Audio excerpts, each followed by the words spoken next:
तो आदाब, नमस्कार, गुड इवनिंग, सत श्रीकाल। एक बार फिर आप तमाम लोगों का स्वागत है। तो पूरी फैमिली अच्छी होगी, अपना और अपनों का ख्याल रख रही होगी। आज की कहानी यह है कि पंजाब के x deputy CM Sukhbir Singh Badal, जो कि एक धार्मिक सजा काट रहे हैं, अकाल तख्त के द्वारा सुनाई गई जो सजा है, अगले 10 दिनों तक उन्हें वो सजा काटनी है, उनके गुनाहों के लिए जो सजा सुनाई गई। और कैसे इसी सजा के दौरान एक शख्स पहुंचता है गोल्डन टेम्पल के अंदर और फिर तमाम भीड़ के दरमियान एक निशाना बनाने की कोशिश करता है, और सेकंड भर के हेरफेर से कैसे सुखबीर सिंह बादल बच जाते हैं। ये सीसीटीवी तस्वीर पहले आप देखिए, ये उसी वक्त की तस्वीर है। सुबह के करीब 9:28 हुए, 9:28। और इस तस्वीर में ये जो जगह है, ये गोल्डन टेम्पल यानी हरमिंदर साहब जो है, उनका मेन गेट है। और उस गेट के आप देखेंगे तो दाहिनी तरफ व्हील चेयर पर एक शख्स बैठे हैं। ये कोई और नहीं, सुखबीर सिंह बादल हैं, पंजाब के एक्स डिप्टी सीएम और अकाली नेता। सुबह सुबह ये बैठे, इनको 9 से 10 बजे तक बैठना था, और इसी 9 से 10 के दरमियान ये वाकया होता है। सुखबीर सिंह बादल जो व्हील चेयर पर बैठे हैं, उनके गले में एक तख्ती है, और ये तख्ती भी उसी सजा का एक पार्ट है जो उन्हें सुनाई गई अकाल तख्त के जरिए, और उसको लेकर ही ये सजा काटनी है। वो तख्ती में जो लिखा है ताकि लोग उसे पढ़ें, उससे सबक लें। ये जो गले में एक तख्ती है, इस पे जो लाइनें हैं, वो लाइनें ये है पूरी कि किसी से बैर न रखना, किसी से बैर न रखने वाले हैं हमारे गुरु पूरक, हम अपराधी हैं और आप बख्शने वाले हैं, हम आपके पास आकर निर्मल हो जाते हैं। तो एक तरह का प्रायश्चित नामा है जो इस तख्ती पर लिखा हुआ है, जिसे सुखबीर सिंह बादल को गले में टांगकर और अपनी सजा के दौरान पहनना जरूरी था। और अचानक उसी दौरान एक शख्स आता है बड़े आराम से, और उसके बाद जैसे ही सुखबीर सिंह बादल बस थोड़े से ही फासले पर होते हैं, वो अपनी शायद कमर की तरफ हाथ डालता है, एक पिस्टल निकालता है 9mm जो प्रोहिबिटेड है।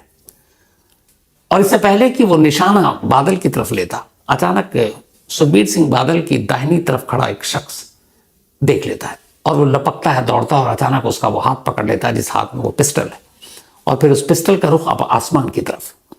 अब हाथ में पिस्टल देखकर बाकी लोग भी उसके ऊपर झपटते हैं, लेकिन पिस्टल का जो ट्रिगर था भी उसकी उंगली उसके करीब थी, और उसी छीना झपटी में वो उंगली उस ट्रिगर को दबा देती है। गोली चलती है, गोली की आवाज़ आती है, और ये गोली हरमिंदर साहब यानी गोल्डन टेम्पल की दीवार से जाकर टकराती है, और इसके बाद उसे दबोच लिया जाता है। फिर वो हथियार कब्जे में ले लिया जाता है। इस दौरान में सुखबीर सिंह बादल के आसपास जो लोग खड़े थे, वो उनको एक तरह से घेर लेते हैं। जिस शख्स ने जान पर खेलकर इस हमलावर को पकड़ा, उसके हाथ को पकड़ा जिस हाथ में पिस्टल है, और उस हाथ को फिर आसमान की तरफ ले गया, वो कोई और नहीं, पंजाब पुलिस का ही एक शख्स है। सादी वर्दी में उसे बादल के साथ रखा गया था। सुखबीर सिंह बादल को बहुत सारे थ्रेट्स हैं, और उन्हें Z कैटेगरी की ऑलरेडी सिक्योरिटी मिली हुई है, लेकिन अब गोल्डन टेम्पल यानी हरमिंदर साहब में पूरे फोर्स के साथ तो हो नहीं सकते, तो इसीलिए उनके कुछ अपने लोग और पंजाब पुलिस के कुछ लोग, उनको डिप्यूट किया गया था सादी वर्दी में। अब हरमिंदर साहब की खासियत ये भी है कि वहां आप जो भी जाता है उसकी तलाशी नहीं होती है, क्योंकि एक सम्मान के तौर पर। तो इस शख्स की भी तलाशी नहीं ली गई, और इसीलिए आराम से हथियार लेकर वहां पहुंच गए। तो इसीलिए तलाशी जब नहीं है तो कोई भी हथियार ले जा सकता है, हालांकि गोल्डन टेम्पल में ऐसा होता नहीं। ये शख्स जो है, ये भी पहले गोल्डन टेम्पल में आया, फिर वो वहां पर जाकर इसने अपने हाथ पैर वहां पे धुले, और उसके बाद अब उसको अंदर जाना था, लेकिन अंदर जाने की बजाय वो गेट की तरफ आ गया था। जो इसने गोली चलाई थी वो भी जाकर पानी में गिरा था, उसका खोखा, और पानी में तैरता वो दिखाई भी दिया। तो खैर उसे पकड़ लिया गया, और उसके बाद पुलिस के हवाले कर दिया गया। अब यहाँ तक की कहानी, यहाँ तक की तस्वीरें सब कुछ सामने है, आपने से बहुत सारे लोगों ने सुनी होगी। अब सवाल यह था कि ये शख्स है कौन, इसने बादल पर गोली क्यों चलाने की कोशिश की, क्यों सुखबीर सिंह बादल की जान लेना चाहता था। और सुखबीर सिंह बादल जो पंजाब के एक्स डिप्टी सीएम है, वो गोल्डन टेम्पल के मेन गेट पर एक पहरेदार की तरह क्यों सजा काट रहे हैं, गले में तख्ती क्यों है, और उन्होंने क्या गुनाह किए। तो पेश है पूरी कहानी। पहले सजा की बात, उसके बाद गेट तक आएंगे। 2007 से लेकर 2017 तक सुखबीर सिंह बादल और उनकी सरकार, उनके कैबिनेट पर बहुत सारे इल्जाम लगे, और वो इल्ज़ाम बड़े गंभीर थे। जो इल्ज़ाम लगे थे उनमें से सबसे बड़ा एक इल्ज़ाम था गुरमीत राम रहीम को लेकर। गुरमीत राम रहीम को आप सभी जानते होंगे, पता नहीं रॉक स्टार और क्या क्या चार्जिंग और क्या क्या नाम था उनका। तो गुरमीत राम रहीम ने एक बार सिखों के 10वें गुरु गोविंद सिंह जी की नकल करने की कोशिश की थी। उनके जैसे कपड़े पहनकर अमृत चखने, सारी चीजें। तो एक तरह से ये जो चीज की गुरमीत राम रहीम ने, वो ईश निंदा थी। मतलब आप किसी को भी आप भगवान गुरु उसके बराबर किसी को आप लाकर खड़ा करें या दर्जा दें तो ईश निंदा की कैटेगरी में आता है। तो इसके लेकर सिखों की भावनाएं बुरी तरह से भड़की। इसको लेकर धरना प्रदर्शन हुआ और मुकदमा दर्ज हुआ, बाकायदा FIR हुई ईश निंदा के मामले में गुरमीत राम रहीम के खिलाफ। एक तरफ पूरी सिख कौम गुरमीत राम रहीम के इस आचरण से नाराज थी, गुस्सा थी, क्योंकि उनके 10वें गुरु का एक तरह से आप बराबरी करने की कोशिश, नकल करने की कोशिश कर रहे हो, ये हो नहीं सकता। तो इसलिए मुकदमा भी दर्ज हुआ। ये हुआ कि गुरमीत राम रहीम आप गिरफ्तार होंगे, जेल जाएंगे। लेकिन सुखबीर सिंह बादल ने गुरमीत राम रहीम को माफी दिलवा दी और उनकी कैबिनेट ने। तो जब माफी दिलाई तो फिर इससे सिख भी नाराज हुए कि आप इस तरह से कैसे उसको माफ कर सकते हो। तो इसीलिए बादल से बहुत सारे लोग नाराज हो गए और उस वक्त अकाल तख्त ने भी जो बादल थे उनकी तरफ से इस पैरवी की वजह से अकाल तख्त के जरिए भी गुरमीत राम रहीम को माफी दिलवा दी थी। हालांकि बाद में अकाल तख्त ने अपना ये फैसला पलट दिया था। तो एक उनके पर बड़ा इल्जाम ये था। एक सुमेध सिंह सैनी, इसकी पूरी कहानी सुनाई है मैंने आपको सुमेध सिंह सैनी की। सुमेध सिंह सैनी के ऊपर एनकाउंटर के नाम पर पंजाब में बहुत सारे बेगुनाहों की जान लेने के इल्जाम थे, जिसमें सिख नौजवान भी थे, हिंदू नौजवान भी थे, बाकी भी थे। और एक कहानी तो मैंने आपको सुनाई थी कि कैसे एक परिवार के 3 लोग पिछले 25-30 सालों से आज भी गायब हैं। डिटेल में वो कहानी सुनाई थी और उसके ऊपर कुछ नहीं हुआ। लेकिन बादल सरकार इतने करीबी सुमेध सिंह सैनी की वजह न मालूम क्या कि वो लगातार सुमेध सिंह सैनी को प्रमोशन देते रहे। और फिर ऐसी शख्स जिस पर एनकाउंटर के नाम पर बेगुनाहों को लेकर मारने के इल्जाम थे, बादल सरकार ने उसे पंजाब का सबसे बड़ा पुलिस अफसर यानी कि DGP बना दिया, director general of police of Punjab. तो इसको लेकर भी सिख नाराज हुए कि ये क्या है, ऐसा होना नहीं चाहिए। इसके अलावा एक और बेअदबी की घटना हुई थी। ये घटना 12 अक्टूबर 2015 की थी, जब बरगाड़ी फरीदकोट के पास गुरुद्वारा साहिब से जो श्री गुरु ग्रंथ साहिब के 110 अंग चुरा लिए और फिर उन्हें बाहर फेंक दिया गया था।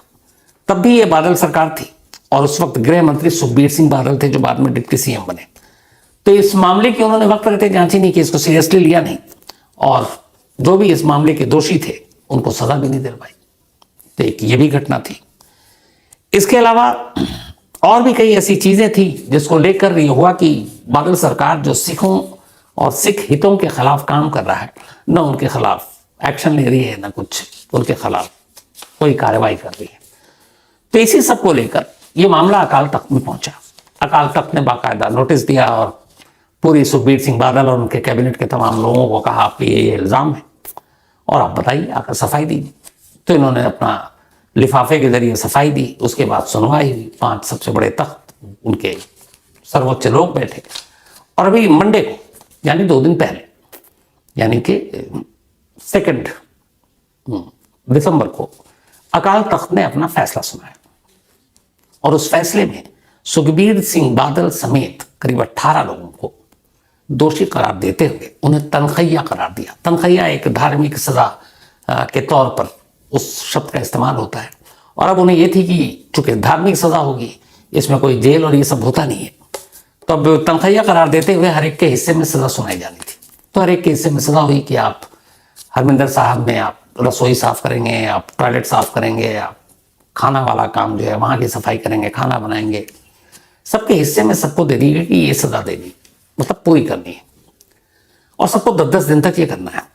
आपको जूते चप्पल साफ करने हैं, ये सारी चीजें होती हैं।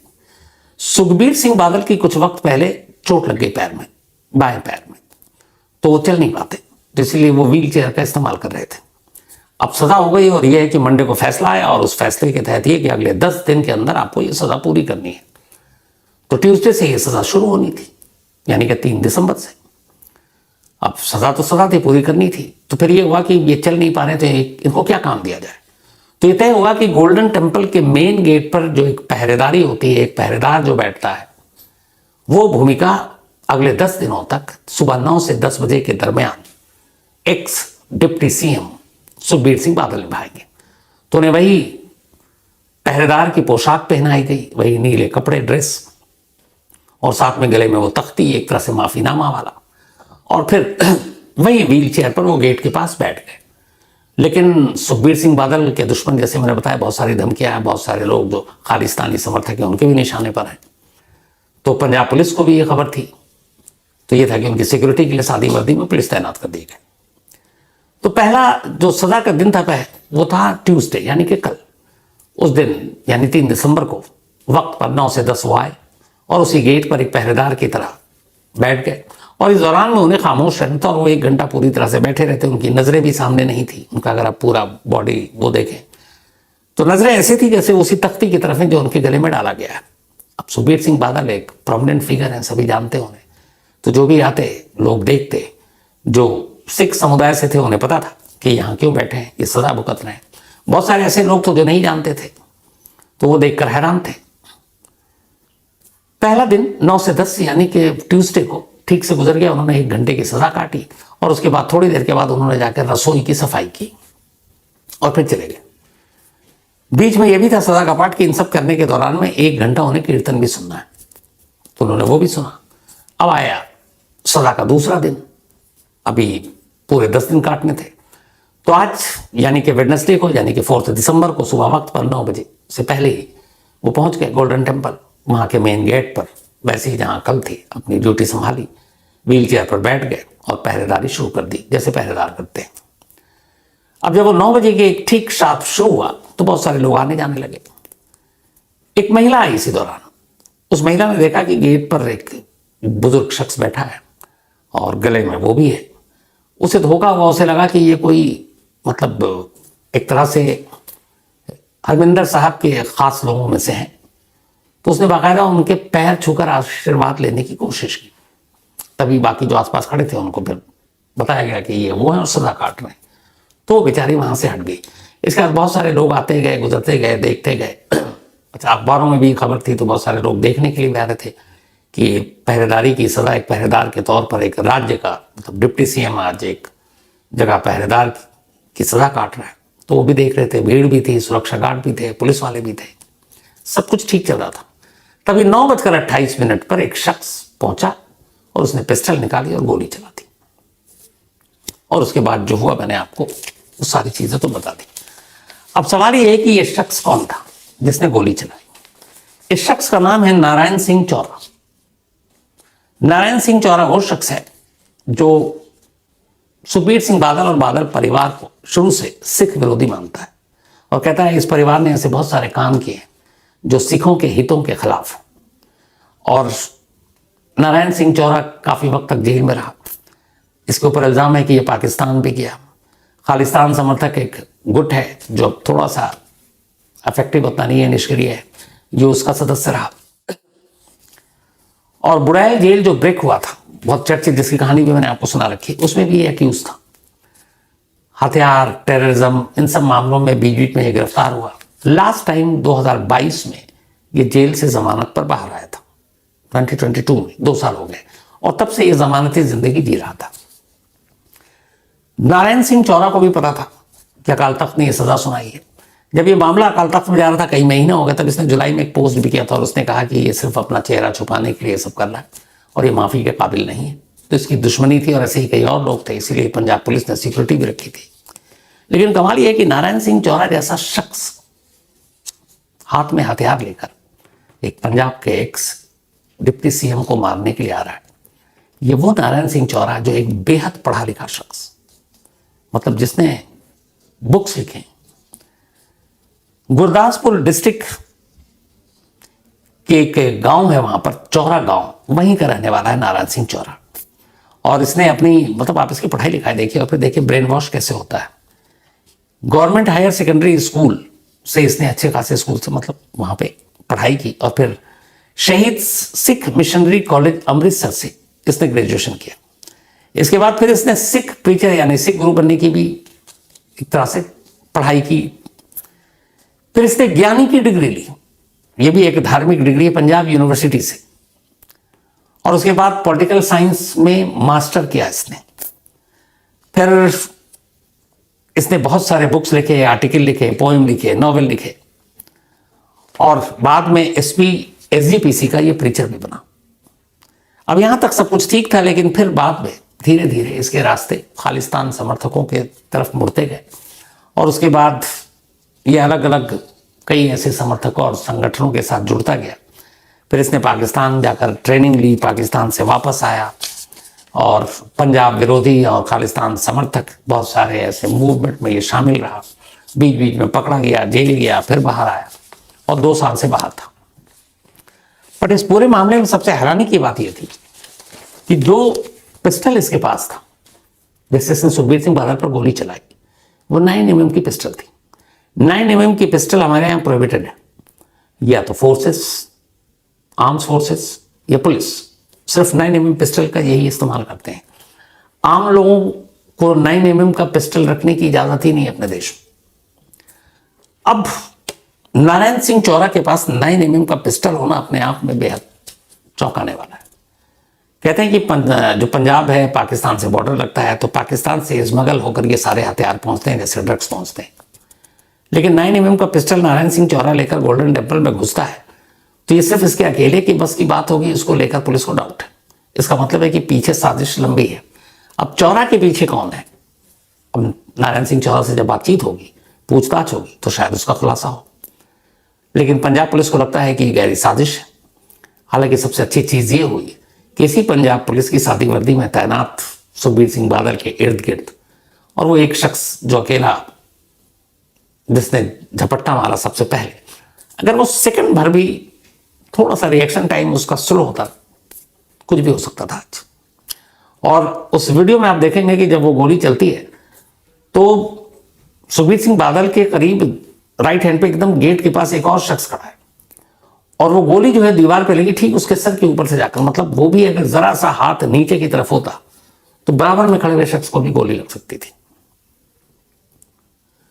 लेकिन ऊपर वाले का शुक्र है, और शायद गोल्डन टेम्पल हरमिंदर साहब के अंदर ये कुछ हुआ, तो इसलिए इन लोगों की जान भी बच गई। अब क्यों, कैसे, कौन कौन लोग पीछे हैं, इन सारी चीजों की इन्वेस्टिगेशन शुरू हो गई है, जांच जारी है, और इसमें जो भी अब सच्चाई आएगी, साजिश की परतें खुलेगी, वो आप तक जरूर पहुंचाऊंगा। पता नहीं, मैं शायद गलत हूं, अगर गलत हूंगा तो आप लोग मुझे सही कीजिएगा अपने मेल का और बाकी चीजों के जरिए। पर मुझे लगता है कि ऑपरेशन ब्लू स्टार के बाद ये शायद पहला मौका था जब गोल्डन टेम्पल के अंदर गोली चली। मुझे याद नहीं है कि इस बीच में और चली हो, और ये अपने आप में बेहद संगीन और मतलब अफसोस वाली बात है। तो ये थी आज की कहानी। पर कहानी खत्म करूं उससे पहले वही अपना सिलसिला, इस सिलसिला शुरू करो उससे पहले एक जरूरी बात जो याद है अचानक। कल की कहानी सुनाई थी आप लोगों को, और उसको लेके मैं मेल तो पढ़ता हूं, आपको पहले भी बताया, मेरे बारे में लगभग सारी चीजें आप लोगों को पता ही होती है। कमेंट्स बहुत कम पढ़ता हूं,